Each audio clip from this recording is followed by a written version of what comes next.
ደግነት ሀገሩ ቤት ነው ቢሉ በዚህ አለ። አፈር አልባሹ አብዱ ፋጤ ያለ ልዩነት ያለ ውለታ ያለ ምላሽ ለደግነት የተፈጠረው ግሩም ሰው፣ ቀባሪ ያጡ ሰዎችን አፈር የሚያለብሰው ባለቀና ልቡ አብዱ ፋጤ። አብዱ ባለፉት 30 ዓመታት ውስጥ ከ4500 በላይ ቀባሪ የሌላቸውን ሰዎች ወግና ደንቡን ሳይለቅ አፈር አቅምሷል። አብዱ ከማል ረሺድ ይባላል። ትውልድና እድገቱ በደሴ ከተማ ነው።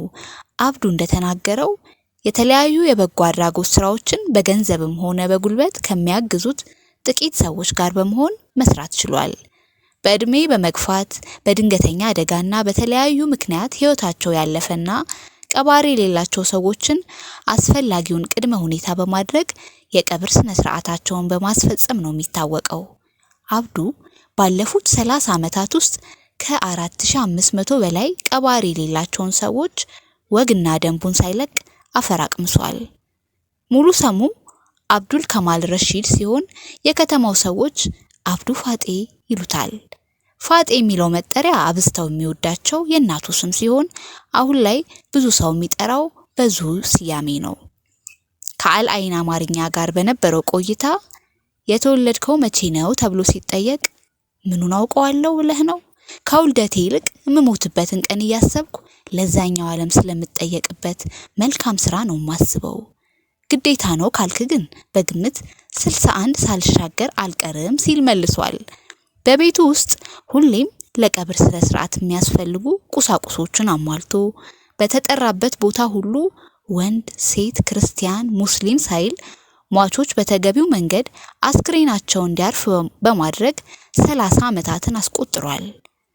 ቃሬዛ፣ መቆፈሪያ፣ የአስክሬን ከፈኖችና ለቀብር የሚያስፈልጉ ሌሎች ቁሳቁሶች ሁሌም በቤቱ ዝግጁ አድርጎ ያስቀምጣል። አብዱ ይህን በጎ ተግባር የጀመረበትን አጋጣሚ ያስታውሳል።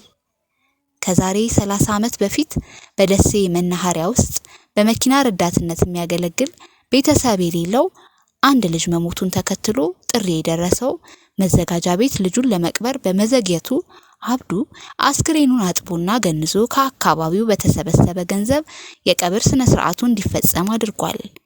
ከዚህ ጊዜ በኋላ ቤተሰብ፣ እድር ወይም ቀባሪ የሌላቸው እንዲሁም በተለያዩ ምክንያት ለጉዞም ሆነ ለስራ ደሴ ከተማ ውስጥ መጥተው ህይወታቸው የሚያልፉ ሰዎች ሲኖሩ ቀድሞ የሚጠራው አብዱ ፋጤ ሆነ። የሰው ልጅ ለመማር ራሱን የሚያዘጋጅ ከሆነ ህይወት ራሷ ትምህርት ቤት ናት። መልካምነት ከቤተሰብና ከአካባቢ ትማራለህ። ዋናው ነገር አንተ የምትከተለው መንገድ ነው የሚወስነው።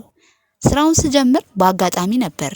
ነገር ግን መጀመሪያ እንደቀበርኩት ልጅ ያሉ ቤተሰብና ቀባሪ የሌላቸው ሰዎች እንዴት ይሆን ብዬ ማሰብ ጀመርኩ።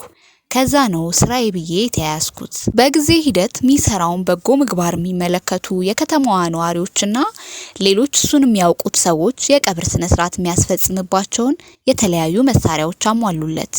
ቀጥሎም በተለያዩ ቦታዎች የሚገኙ የደሴ ከተማ ተወላጆች በወርና በተለያየ ጊዜ በሚሰጡት ገንዘብ የአስክሬን መከፈኛ ጨርቆችንና ሌሎች አላቂ ዕቃዎችን በማሟላት ዛሬ ላይ ሙሉ ጊዜውን ለዚህ በጎ አድራጎት ስራ አውሎት ይገኛል።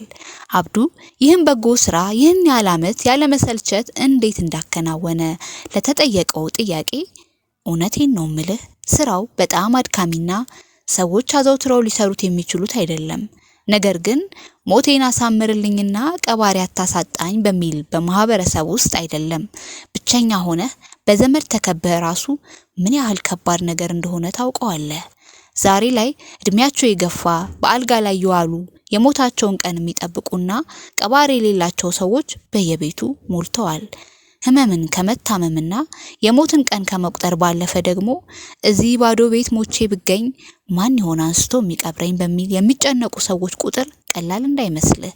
ቢያንስ የእነርሱን ጭንቀት መቅረፍ ችያለሁ ያስባለሁ። በዚህ ደግሞ እጅግ ደስተኛ ነኝ ይላል።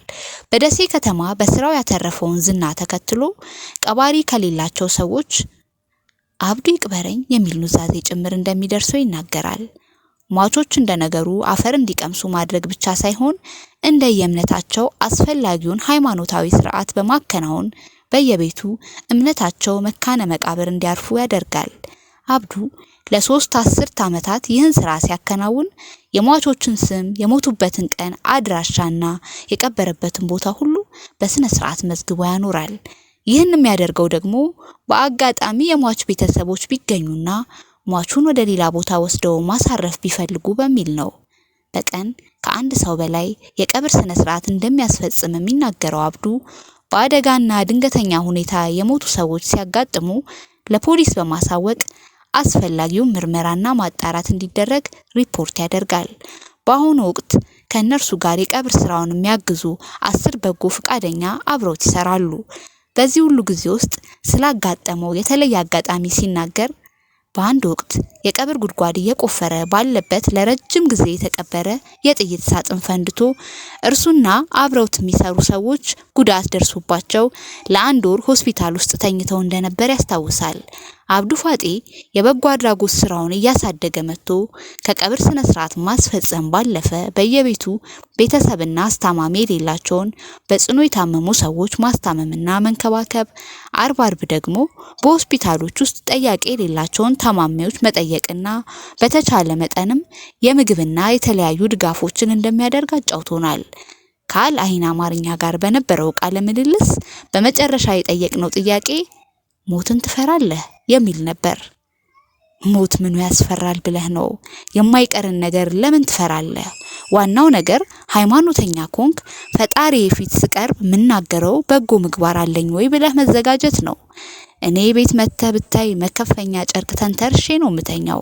መጥፎ ሰርተህ ሱፍ ከመልበስ በጎ አርገህ ጆንያ መልበስ ይሻላል። ይህ የምታየው መጨካከን ሁሉ የመጣው ፍቅር ከማጣትና ከስግብግብነት ይመስለኛል። እኔ ይህን ስራ ስሰራ በገንዘብም ሆነ በቁሳቁስ የሚረዱኝ ሰዎች መልካም ስራዬን ስላዩ ነው። ይህ በጎ ስራ እንደሚጋባ ያሳያል። የሰው ልጅ መሞቱን ቢያስብ ለመጨካከን ጊዜ ባልነበረው ነበር።